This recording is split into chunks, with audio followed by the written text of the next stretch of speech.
Good day, children, and I hope the previous lesson that we have studied, you have all understood about it, and I hope you all are revising it and you all have got question answers to learn. So today we are going to do the poem My Mother at 66. Everybody has got grandparents at home. This is also related to a mother that is very old.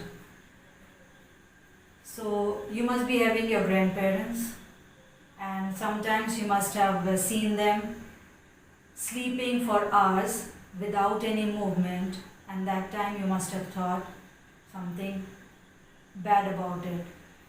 So I don't want to mention what bad you felt about them.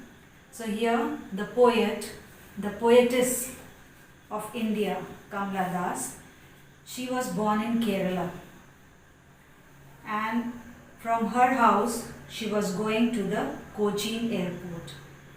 So she was driving with her parents from her parents' home to Cochin last Friday morning.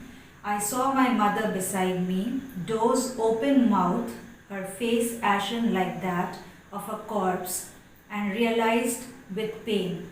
And here the poetess is saying that while she was driving from her home to Cochin airport, her mother was sitting beside her and she was dozing. You know what is the meaning of dozing?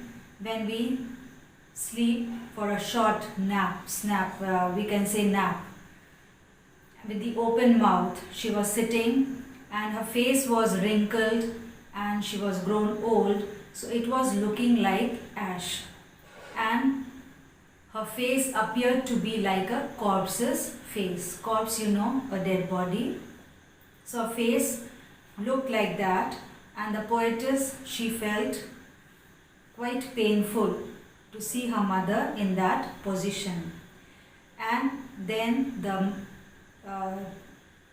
thought came in her mind that her presence with her mother won't be for a long time. And that thought, when it came, she started looking outside because she wanted to put her mind away from the thought that she was thinking about her mother, that she won't be with her for a longer time. She started looking outside and enjoying the beauty. There she saw the trees running, sprinting. Sprinting means running. When you travel in the train or by bus, you see the stationary movements. Those who are in a stationary position means the trees, they are in a standing position, they seem to be running. And the children, they were moving out happily from the house to play outside.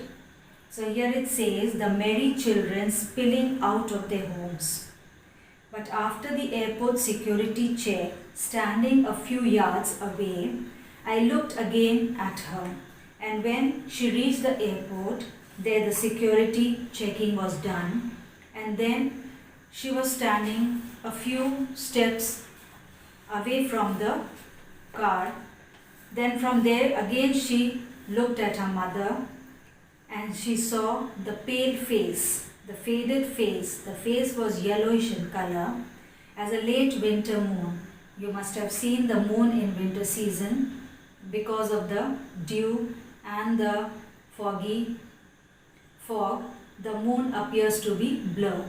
In the same way, the mother's face looked pale. Familiar ate my childhood's fear, and in the childhood when she was very small, that time the thought used to come to her that mother won't be with her for a longer time. So again that feeling came in her mind, but all I said was, see you soon, Amma. And to remove that painful thought from her mind, she said to her mother, don't worry, Amma, we will meet again. Means I'll be coming back soon. All I did was smile and smile and smile. And poetess, she only smiled to show that she was not at all worried whether she'll be able to meet her mother or not. So children, this is the poem and this is the shortest poem, I suppose. And if you don't understand anything, let me know about it, and you have written the summary and the question answers of it, and you learn it by heart. Okay, good day, goodbye.